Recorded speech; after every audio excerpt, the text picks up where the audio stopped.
A weed killer case, a robot rescue in orbit, and a ceasefire that keeps producing body counts. That's today's news cycle in one sentence, and it says a lot about the moment we're in. The legal system is drawing lines, technology is trying to save what the budget would otherwise lose, and the world keeps proving that paper agreements are only as real as the people enforcing them. Good morning and welcome back to Daily. The biggest headline today is the Supreme Court ruling that cuts off thousands of failure to warn lawsuits against the maker of Roundup. That's a major win for Bayer, a major frustration for plaintiffs, and a reminder that whenever federal regulators say a label is enough, the courtroom fight gets a lot harder. We'll also cover a genuinely impressive NASA rescue mission aimed at saving the Swift telescope before it drops out of orbit, plus the latest on the fragile U.S Iran framework, the grinding violence in Gaza and Lebanon, and a few fast-moving updates on immigration, Venezuela, and the World Cup bracket.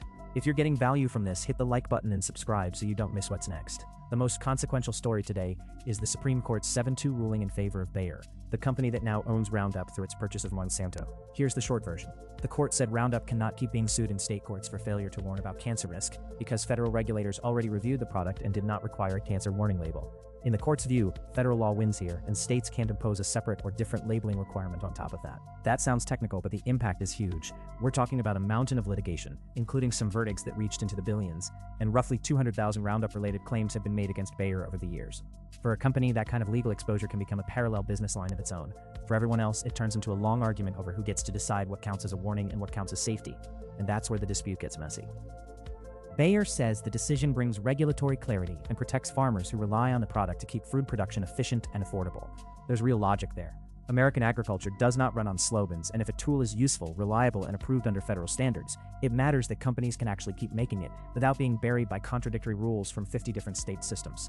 At the same time, the people suing Bayer are not just making this up out of thin air. Some juries have already looked at the evidence and concluded the company should have done more. One Missouri gardener, John Darnell, said he used Roundup for decades in his neighborhood and later developed non-Hodgkin's lymphoma. He won a $1.25 million verdict, though the money never came before the case got tied up on appeal. That's the human side of a case like this. A lot of legal commentary treats it like a clean clash between corporations and regulators, but real people are sitting in the middle of it, wondering whether the product they used every weekend came with enough honesty attached. The science is still disputed. The World Health Organization's cancer research arm has labeled glyphosate probably carcinogenic, while the EPA says it's not likely to cause cancer when used as directed. Those are not small differences. They are the difference between maybe dangerous enough to warn and approved for use. So when the court says federal approval blocks a state warning label, it is not resolving the science. It is deciding who gets to control the warning tape around the science. That matters because once regulators occupy the field, accountability gets narrower. If the federal government is going to preempt state lawsuits, then federal regulators need to be right, thorough, and visible enough that the public can trust the result. If they're not, people will keep looking for a different courtroom. There's also a bigger political wrinkle here. This decision lines up with the Trump administration's position, but it collided head-on with the Make America Healthy Again crowd, which has been especially vocal about pesticides and glyphosate. Health Secretary Robert F. Kennedy Jr. has repeatedly said glyphosate causes cancer, even while acknowledging agriculture and national security concerns. That tension is real, and it shows a split that keeps widening inside the movement. One side wants food supply stability, the other wants aggressive pesticide restrictions, and both are claiming to speak for public health. Some of the commentary around this case is coming from environmental groups and advocacy outfits that we're never going to be satisfied with any outcome short of a total win. That doesn't automatically make them wrong, but it does mean their framing should be taken with a grain of salt. When every issue is presented as a moral emergency, nuance tends to get crushed under the press release. The practical bottom line is simple. The court just made it much harder to bring these failure to warn cases. Bayer is still pushing a proposed $7.25 billion settlement, and the ruling may still leave room for design defect claims. So this fight is not over. It has just shifted from one courtroom battlefield to another. Now for a story that actually makes you feel better about human capability. NASA is racing to save the Swift Observatory, an aging telescope that's slowly losing altitude and could eventually burn up if nothing is done. The plan is to launch a robotic rescuer built by startup Catalyst Space Technologies, which will rendezvous with Swift, grab it, and boost it into a higher orbit. This is not a small project. It's a $30 million mission, and it's happening because Swift still matters. Since 2004, it has been scanning the sky for gamma-ray bursts, and some of the universe's most violent explosions. In other words, it's one of those tools that sounds niche until you realize it has been helping scientists catch events nobody else could track as quickly.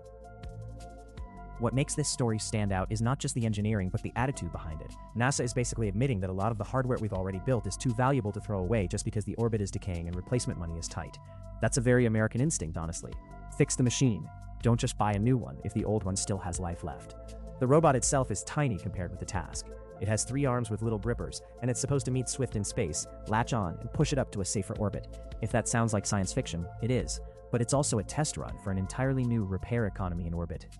If it works, the same kind of rescue could one day help Hubble, which is also aging and losing altitude.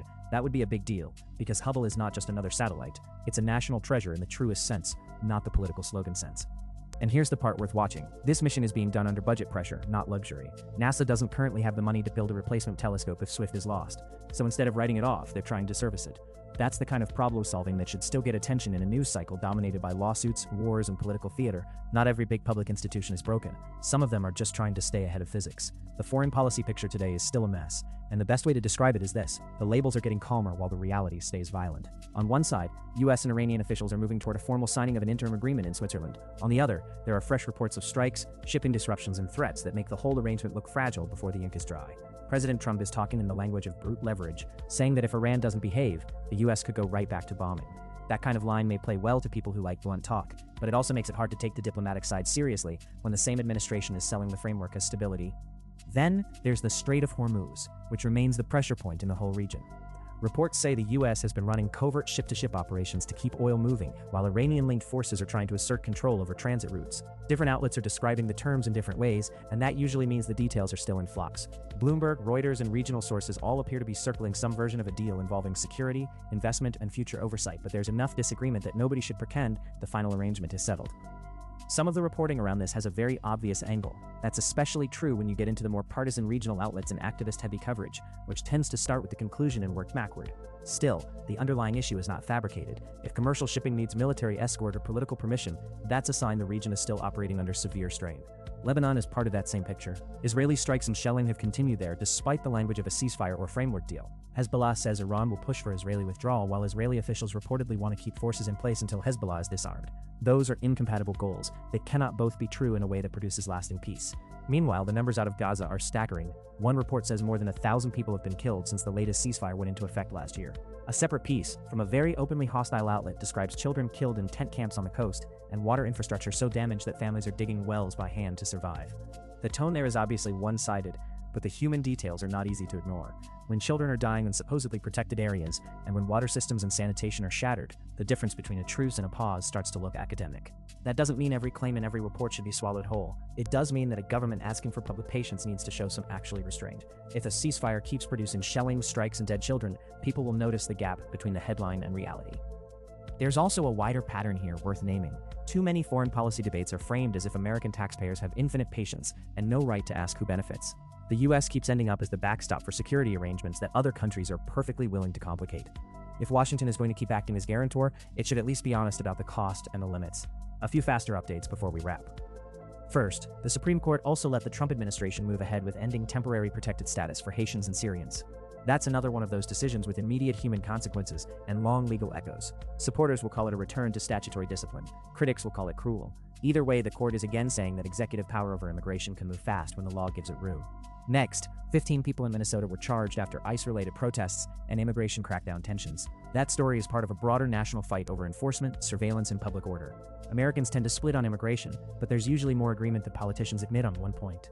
People want law that actually means something, not endless chaos and performative outrage. In Venezuela, the toll from the recent earthquake continues to rise, with hundreds reported dead and thousands still missing. When a disaster like that hits, the real story is not just the headline number. It's the slow grind afterward when roads, clinics, and supply chains have to function in places where they already barely did. And finally, the World Cup bracket is taking shape. Argentina remains on a roll, with Messi continuing to do messy things and setting records in the process. England will face the Democratic Republic of the Congo in the round of 32, which is a huge moment for DR Congo after their first ever World Cup win. Iran is out. Argentina is in. The tournament keeps moving, which is more than you can say for some parts of the political world. 3 takeaways stand out today. 1. The Supreme Court just made it much harder to sue Roundup over warning labels, which is a major win for Bayer and a major defeat for thousands of plaintiffs. 2. NASA is proving that not every problem has to end in replacement and waste. Sometimes you can send a robot to fix what still has value. 3. The Middle East remains volatile, even when the diplomacy sounds polished. If the ceasefire keeps producing violence, shipping disruptions, and civilian deaths, then the paperwork is doing more work than the peace. If you want more sharp, no-nonsense coverage of the biggest stories every day, hit like, subscribe, and drop a comment with which story mattered most to you today: the Roundup ruling, the NASA rescue mission, or the latest unraveling in the Middle East. And if you made it this far, you're clearly one of the people who actually wants the full picture, not just the loudest headline.